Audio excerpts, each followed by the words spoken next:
Hello friends, welcome back to my channel pen paper classes. आज मैं आपके लिए जीके जीएस के प्रीवियस ईयर के क्वेश्चन लेकर आई हूँ जो कि बहुत इंपॉर्टेंट है, आप लोग को आगे आने वाले एग्जाम्स में हेल्प करेंगे। तो चलते हैं, हम लोग वीडियो स्टार्ट करते हैं। वीडियो स्टार्ट करने से पहले अगर आपने चैनल को सब्सक्राइब नहीं किया है तो प्लीज चैनल को सब्सक्राइब कर लें और बेल आइकन को जरूर प्रेस करें ताकि आगे आने वाली वीडियोस की आपको नोटिफिकेशन मिलती रहे।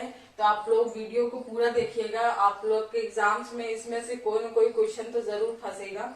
ठीक है, तो चलते हैं, वीडियो स्टार्ट करते हैं। हमारा पहला क्वेश्चन क्या है, किस देश को लैंड ऑफ थंडर ड्रैगन कहा जाता है? किस देश को कहा जाता है? आपके पास ऑप्शन है बर्मा, नेपाल, भूटान, बांग्लादेश। तो किस देश को लैंड ऑफ थंडर ड्रैगन कहा जाता है?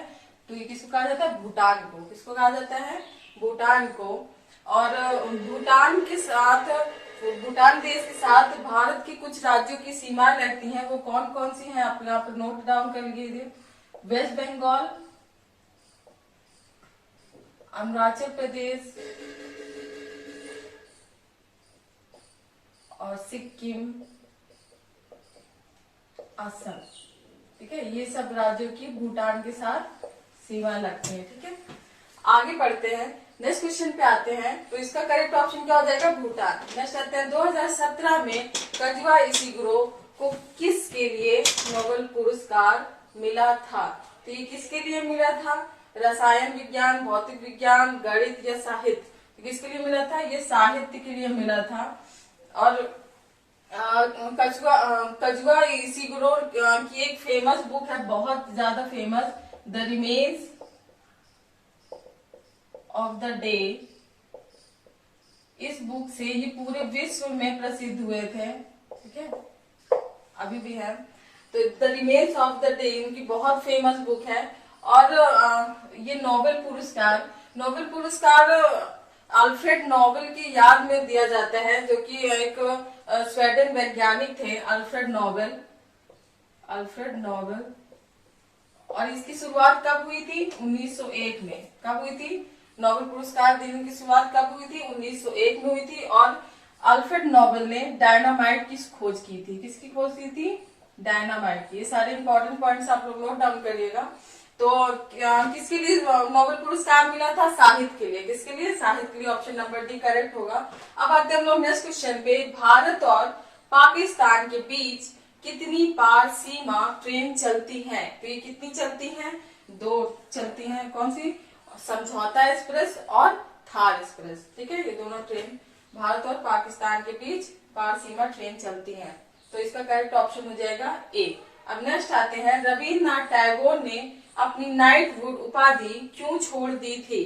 तो क्यों छोड़ दी थी? ये कब छोड़ दी थी?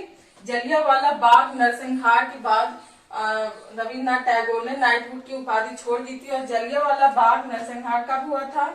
ये हुआ था 13 अप्रैल 1919 में। कब हुआ था? 13 अप्रैल 1919 में। बहुत इंपॉर्टेंट क्वेश्चन है, कई बार पूछा गया। बात है हम लोग नेक्स्ट क्वेश्चन पे।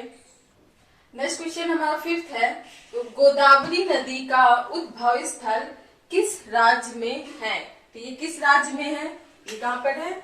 महाराष्ट्र में। कहाँ पर है? ऑप्शन नंबर सी करेक्ट होगा। और गोदावरी नदी भारत की दूसरी सबसे बड़ी नदी है गंगा के बाद। ठीक है, अब आते हैं नेक्स्ट क्वेश्चन पे, सिक्स्थ। भारत की सबसे बड़ी मीठे पानी की झील कौन सी है? बहुत ही इंपॉर्टेंट क्वेश्चन है, कई बार ये पूछा गया एग्जाम्स में। तो सबसे बड़ी मीठे पानी की झील कौन सी है? वुलर झील है। और ये अच्छा, ये बताइए वुलर झील कहाँ पर है? ये है जम्मू कश्मीर में। कहाँ पर है? जम्मू कश्मीर में। और जम्मू कश्मीर में एक और झील है जिससे भी क्वेश्चन बनते हैं, तो ये है डल झील। ये भी जम्मू कश्मीर में है। ठीक है, और चिल्का झील कहाँ पर है? तो ये चिल्का झील उड़ीसा राज्य में पड़ती है। कहाँ पे है? उड़ीसा में। और लोकटक झील ये कहाँ पर है? ये है मणिपुर में। कहाँ पर है? मणिपुर में। सारे नोट डाउन करिएगा, बहुत इंपॉर्टेंट झील से क्वेश्चन बनते हैं एग्जाम्स में। तो लोकटक कहाँ होगी? मणिपुर में। तो इसका करेक्ट ऑप्शन कौन सा हो जाएगा? मीठे पानी की सबसे बड़ी झील वुलर झील। ठीक है, कहाँ पर है? जम्मू कश्मीर में। Correct option C. नेक्स्ट आते हैं, शिक्षा का अधिकार आरटीआई अधिनियम किस वर्ष में भारत की संसद द्वारा अधिनियमित किया गया था? तो ये किस वर्ष किया गया था? ये 2009 में किया गया था अधिनियम शिक्षा का अधिकार। ठीक है, तो ये 2009 में अधिनियमित किया गया था, लेकिन लागू कब हुआ था? लागू ये 2010 से हुआ था, लागू 2010 से हुआ था। अच्छा, इसमें और बनता है क्वेश्चन, ये 2000, अच्छा इसके बारे में मैं आपको कुछ बता देती हूँ। 2002 में एक 86 संविधान संशोधन हुआ था, जिसमें संविधान के भाग 3 में आर्टिकल 21 का जोड़ा गया था, जिसमें ये बताया गया था कि 6 से 14 साल के बच्चों को फ्री में और अनिवार्य शिक्षा दी जाएगी। ठीक है, इसमें आर्टिकल 21 का भी बताया गया था। ठीक है, तो ये 2009 में अधिनियमित हुआ था और लागू कब से हुआ था? 2010 से। बहुत इंपॉर्टेंट क्वेश्चन है।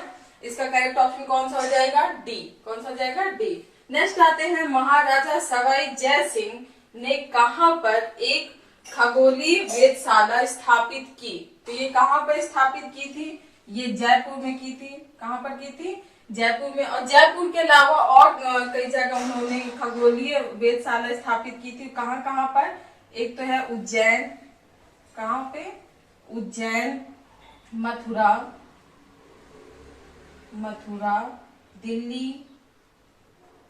दिल्ली और बनारस। ठीक है, ये सारी जगह भी उन्होंने स्थापित की थी। अब देखिए, अच्छा ये क्वेश्चन और आ सकता है आपके में, जयपुर की स्थापना किसने की थी? तो ये की थी महाराजा सवाई जय सिंह ने। ठीक है, और कौन से सन में स्थापना हुई थी? 1728 में। कौन से सन में? 1728 ईस्वी में। तो करेक्ट ऑप्शन हो जाएगा जयपुर। अब नेक्स्ट आते हैं, 9th क्वेश्चन पे आते हैं। 2011 की जनगणना के अनुसार उत्तर प्रदेश के किस जिले की जनसंख्या सबसे ज्यादा है? ये किस जिले की थी? ये है इलाहाबाद की। कहाँ की? इलाहाबाद की। सॉरी, मार्कर चेंज कर दो। कहाँ की है? तो इसका करेक्ट ऑप्शन हो जाएगा ए, इलाहाबाद। और दूसरे नंबर में मुरादाबाद आता है, और तीसरे में गाजियाबाद, और चौथे में आजमगढ़। ठीक है, ये सीक्वेंस से ऑप्शन ही लिखे हुए हैं। तो इसका करेक्ट ऑप्शन क्या हो जाएगा? ए, इलाहाबाद। अब नेक्स्ट आते हैं, भारत की संविधान सभा के संसदीय समिति के अध्यक्ष कौन थे? तो ये कौन थे अध्यक्ष? ये थे जवाहरलाल नेहरू। कौन थे?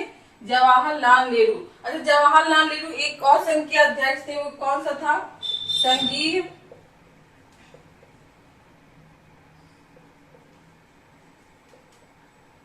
संविधान समिति। ठीक है, इसके भी जवाहरलाल नेहरू अध्यक्ष थे। अच्छा, डॉक्टर राजेंद्र प्रसाद भी जानते कौन कौन से समिति के अध्यक्ष थे? तो ये थे प्रक्रिया नियम समिति के अध्यक्ष थे। समिति, ठीक। और एक और अध्यक्ष थे, ये संचालन समिति के भी अध्यक्ष थे डॉक्टर राजेंद्र प्रसाद। ठीक है, अब नेक्स्ट इसमें डॉक्टर बी आर अम्बेडकर हैं। तो ये बी आर अम्बेडकर कहाँ के अध्यक्ष थे? ये प्रारूप समिति के अध्यक्ष थे। कहाँ के? प्रारूप समिति के अध्यक्ष थे। ठीक, और ये ऑप्शन बी आता है। तो ये एस सी मुखर्जी, ये किस चीज के अध्यक्ष थे? तो ये अल्पसंख्यक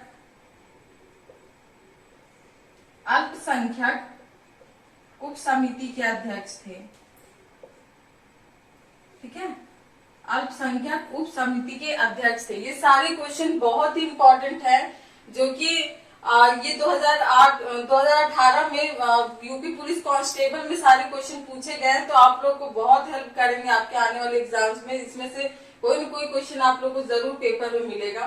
तो आप लोग चलिए, हम लोग नेक्स्ट क्वेश्चन पे आते हैं। राष्ट्रीय मानवाधिकार आयोग भारत में कब स्थापित हुआ था? तो ये कब स्थापित हुआ था? ये 1993 में स्थापित हुआ था। कब हुआ था? 1993 में। इसका करेक्ट ऑप्शन कौन सा हो जाएगा? सी। अब नेक्स्ट आते हैं, हिमालय का तीसरा सबसे बड़ा शिखर कौन सा है? तो ये कौन सा है? माउंट कंचनजंगा। कौन सा है? माउंट कंचनजंगा। और ये हिमालय की नेपाल की सीमा में स्थित है। और माउंट कंचनजंगा, इसको नेपाल में कुंभकर्ण लंगूर के नाम से भी जाना जाता है। ठीक है, तो ये तीसरी सबसे बड़ी शिखर है माउंट कंचनजंगा। इसका करेक्ट ऑप्शन हो जाएगा ऑप्शन नंबर डी। अच्छा, एक बार रिवाइज कर लीजिए आप लोग। 9 क्वेश्चन, 2011 की जनगणना के अनुसार उत्तर प्रदेश के किस जिले की संख्या सबसे ज्यादा है? तो ये कौन सा हो गया? Allahabad. Option number A, Bharat के संविधान सभा की संसदीय समिति के अध्यक्ष कौन थे? तो ये जवाहरलाल नेहरू थे, और ये जवाहरलाल नेहरू संघीय संविधान समिति के भी अध्यक्ष थे, और डॉक्टर राजेंद्र प्रसाद प्रक्रिया नियम समिति के और संचालन समिति के अध्यक्ष थे। ठीक है। डॉक्टर बी आर अम्बेडकर प्रारूप समिति के अध्यक्ष थे, और एस सी मुखर्जी अल्पसंख्यक उप समिति के अध्यक्ष थे। ठीक है, सारे बहुत इंपॉर्टेंट क्वेश्चंस हैं। तो नेक्स्ट है राष्ट्रीय मानवाधिकार आयोग भारत में कब स्थापित हुआ था? तो ये 1993 में स्थापित हुआ था। और हिमालय का तीसरा सबसे बड़ा शिखर कौन सा है? तो ये माउंट कंचनजंगा है। ठीक है, तो आज के इतने क्वेश्चन थे। आई होप आप लोग को वीडियो पसंद आया होगा, और वीडियो पसंद आया हो तो चैनल को सब्सक्राइब कर दीजिए और बेल आइकन को जरूर प्रेस करिए, ताकि आगे आने वाली वीडियोस के आपको नोटिफिकेशन मिलती रहे। मिलते हैं नेक्स्ट वीडियो पे। Thank you.